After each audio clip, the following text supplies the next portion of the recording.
Friends, good morning, नमस्कार। बहुत बहुत स्वागत है आप सभी का स्टडी विद ज्ञान प्रकाश में।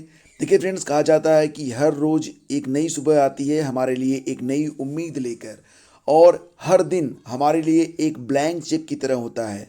इस पर आप जितनी भी मुद्रा लिखना चाहें लिख सकते हैं। शाम तक अगर आप उसे नहीं बजाते हैं तो ये यूं ही बेकार हो जाता है। यानी कि फ्रेंड्स, जो दिन आते हैं, जो समय आपको मिलता है, उसका सही सदुपयोग आप कर लीजिए, अन्यथा की स्थिति में सभी को पछताना पड़ता है।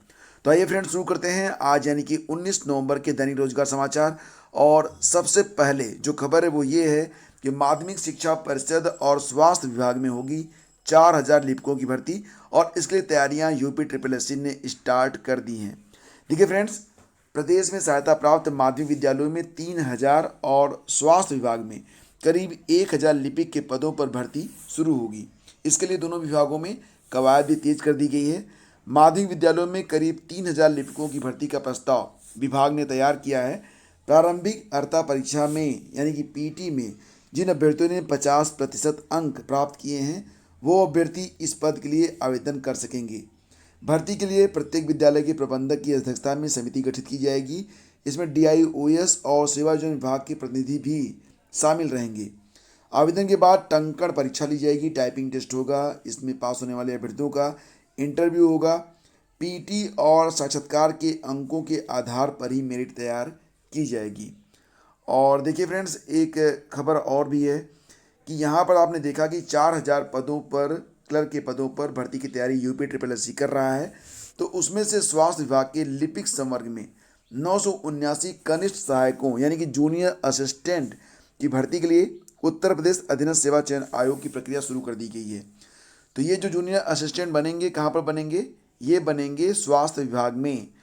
तो विभाग के निदेशक प्रशासन डॉक्टर राजा गणपति द्वारा भेजे गए भर्ती प्रस्ताव में बताया गया है कि इसमें 313 अनारक्षित पद होंगे, अनुसूचित जाति के लिए 232 पद होंगे, अनुसूचित जनजाति के लिए 26, अन्य पिछड़ा वर्ग के लिए 263 और आर्थिक रूप से कमजोर के लिए 145 पद आरक्षित रहेंगे।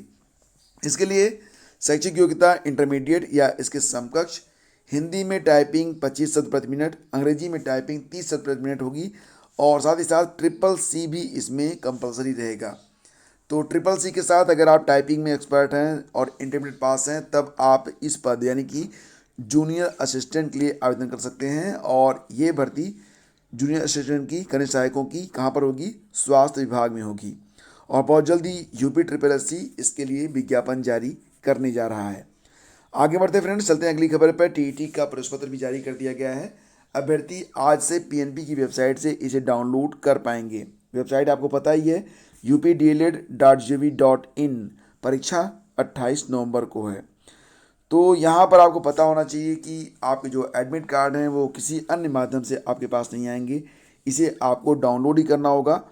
और साथ ही साथ जो अनुदेश दिए गए हैं आपके एडमिट कार्ड पर, उसे आप बहुत ही ध्यान से देख लीजिएगा। देखिए फ्रेंड्स, अगर आप परीक्षा में शामिल होना चाहते हैं तब आपके पास एडमिट कार्ड के साथ साथ एक आईडी कार्ड भी होना कंपलसरी है, जिस पर आपकी फ़ोटो हो, और साथ ही साथ आपके पास प्रशिक्षण योग्यता का मूल प्रमाण पत्र या किसी भी सेमेस्टर का निर्गत अंक पत्र की मूल प्रति या संबंधित शिक्षण संस्था के प्राचार्य या सक्षम अधिकारी के द्वारा इंटरनेट से प्राप्त अंक प्रति की प्रमाणित प्रति भी होनी चाहिए। तो यहाँ पर जो डॉक्यूमेंट्स हैं उसको लेकर ही जाइएगा, अन्यथा की स्थिति में आपको परीक्षा में बैठने नहीं दिया जाएगा। और आपको पता है कि 28 नवंबर को परीक्षा होनी है, 2 पालियों में परीक्षा होगी, सुबह 10 से 12:30, फिर 2:30 बजे से 5 बजे तक। और यही सारी चीज़ें आपके एडमिट कार्ड पर होंगी, तो इसको आप बहुत ही ध्यान से देखिएगा। देखिए फ्रेंड्स, यहाँ पर बात करते हैं जूनियर शिक्षक भर्ती परीक्षा के बारे में। तो 0 अंक मिलने पर अभ्यर्थी परेशान है। बहुत सारे अभ्यर्थी ऐसे हैं जिनको 0 अंक मिला है और इसको लेकर वो पीएनपी का चक्कर भी लगा रहे हैं। और यहीं पर एक अभ्यर्थी हैं शिल्पी सिंह, उनका भी परीक्षा केंद्र आजमगढ़ में था। उन्होंने 120 प्रश्न तक हल किया था, लेकिन उनका जो रिजल्ट आया है उसमें उन्हें 0 अंक मिला है। यह बात उन्हें गले नहीं उतर रही है, और इस पर जो है उन्होंने मतलब जवाब मांगा है कि ऐसा कैसे हो सकता है। तमाम अभ्यर्थी ऐसे हैं जिनके साथ ऐसी घटनाएं घटी हैं। और इसी के साथ परीक्षा कैलेंडर के बारे में बात कर लेते हैं। तो यूपीपीएससी नवंबर में अक्सर अपने परीक्षा कैलेंडर जारी कर देता है नेक्स्ट ईयर के लिए, लेकिन इस साल आपको पता है कि 2022 में उत्तर प्रदेश में विधानसभा चुनाव होने हैं। तो तारीखें अभी डिक्लेयर नहीं की गई हैं कि किन किन तारीखों को ये चुनाव होंगे, और आयोग भी इन्हीं तारीखों का इंतज़ार कर रहा है कि एक बार चुनाव आयोग विधानसभा चुनाव की तारीखों को ऐलान कर दे, उसके बाद जो नया कैलेंडर है वह भी डिक्लेयर हो जाएगा। अगर पहले जारी होता है तो डेफिनेटली हो सकता है कि उस तारीखें जो हैं वो ओवरलैप कर जाएं एक दूसरे से जाकर, तो ऐसी स्थिति में फिर से कैलेंडर को संशोधित करना पड़ता है। आपको पता ही होगा कि कई बार पिछले सत्र में तो कई बार परीक्षा कैलेंडर को संशोधित करना पड़ा था। हालांकि अप्रैल 2022 तक कई सारी परीक्षाओं के बारे में इसके पहले जो कैलेंडर जारी हुआ था उसमें सूचना दे दी गई है। तो यहाँ पर आप देख सकते हैं, मैं आपको बताना चाहूँगा कि कौन कौन सी परीक्षाएं मुख्य रूप से हैं।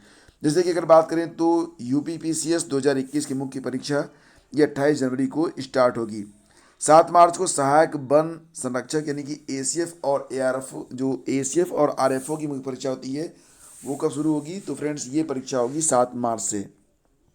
और राजकीय डिग्री कॉलेज में जो स्क्रीनिंग परीक्षा होगी 2020 ये 10 अप्रैल को होगी, 3 अप्रैल को होगी, और 10 अप्रैल को RO ARO का जो मुख्य परीक्षा है मेन एग्ज़ाम वो होगा। फिलहाल अभी तक जो नया कैलेंडर है वो डिक्लेयर नहीं हो पाया है, थोड़ा सा इंतज़ार आपको करना होगा, लेकिन तैयारी तो आपको करते ही रहना है कि क्योंकि UPPSC की जो परीक्षाएं होती हैं वो एक दिन की तैयारी में तो आप क्रैक नहीं ही कर पाएंगे। और देखिए फ्रेंड्स, यहाँ पर सूबे में शिक्षकों के रिक्त पद शीघ्र भरने की मांग को लेकर गुरुवार को हिंदू युवा वाहिनी ने CM को संबोधित ज्ञापन सौंपा है।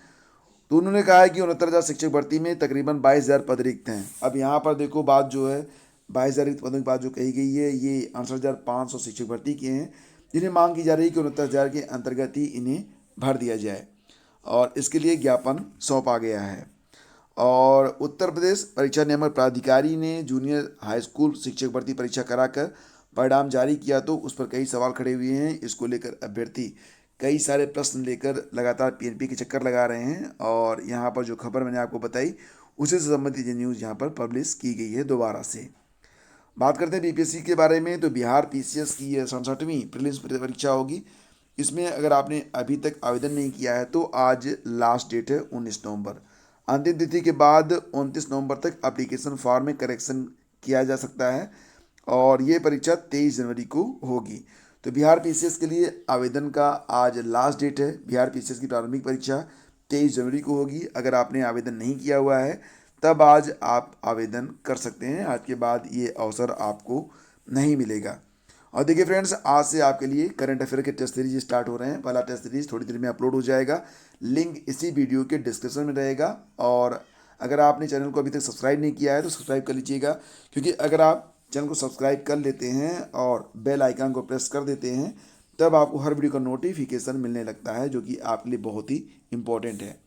तो thank you so much friends, आपने पूरा वीडियो देखा, इसके लिए आपको बहुत बहुत धन्यवाद। अब इसे प्लीज़ लाइक भी कर दीजिए और अपने दोस्तों के बीच शेयर भी कर दीजिए। बहुत बहुत धन्यवाद। Thank you so much. Have a great day. जय हिंद।